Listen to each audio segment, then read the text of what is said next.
आशुतोष जी, क्या आपका भी यही मानना है कि मन की बात करो, डरो नहीं?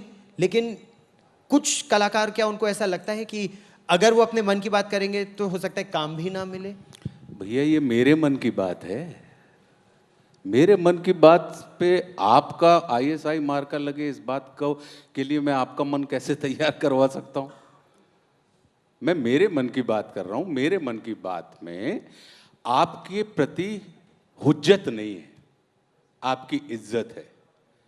तो मुझे लगता है कि जब हुज्जत की जगह इज्जत हमारे संवाद में शामिल हो जाती है तो कई किस्म की समस्याएं अपने आप समाप्त हो जाती हैं। जैसा कि अभी रवीना जी ने एक बात कही कि एक स्टेटमेंट के कई अर्थ होते हैं। गौरव, मैंने एक कहानी कहीं पढ़ी थी कि बुद्ध बैठे थे और बुद्ध के सारे शिष्य थे। उसमें एक चोर भी शिष्य था, एक नगर वधू भी शिष्य थी, एक वेद पाठी भी शिष्य था। सारे लोग बैठे थे। बुद्ध ने अपने प्रवचन में कहा कि रात बहुत हो गई है, अब आराम करो क्योंकि तुम्हें अच्छा काम करना है। एक जिज्ञासु था, वो नगर वधू के यहाँ गया तो उसने देखा कि वो श्रृंगार कर रही है, तैयार हो गई। बोले क्यों? बुद्ध ने तो कहा है, गुरुदेव ने कहा है कि रात बहुत हो गई है, आप आराम करो। बोले कि उन्होंने कहा है कि रात बहुत हो गई है, अब आराम करो, तुमको अब काम करना है।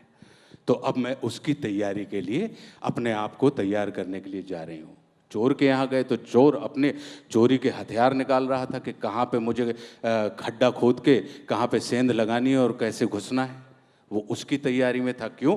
क्योंकि उसने उस शब्द का वो अर्थ लगाया। और वेद पाठी के यहाँ गया तो वो अपने स्वाध्याय के लिए बैठ गया था कि उन्होंने कहा है कि रात बहुत हो गई है, अब आराम करो क्योंकि तुमको बहुत अच्छा काम करना है।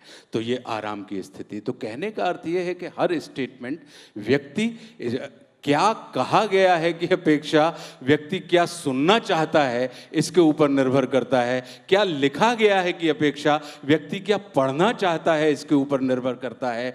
क्या दिखाया जा रहा है की अपेक्षा क्या देखने की इच्छा है इसके ऊपर निर्भर करता है। तो उन इच्छाओं के ऊपर जिस व्यक्ति का स्वयं के ऊपर नियंत्रण नहीं है, वह व्यक्ति किसी दूसरे के ऊपर नियंत्रित करने की आकांक्षा पाले तो मुझे लगता है कि थोड़ी अनीतिपूर्ण बात होगी।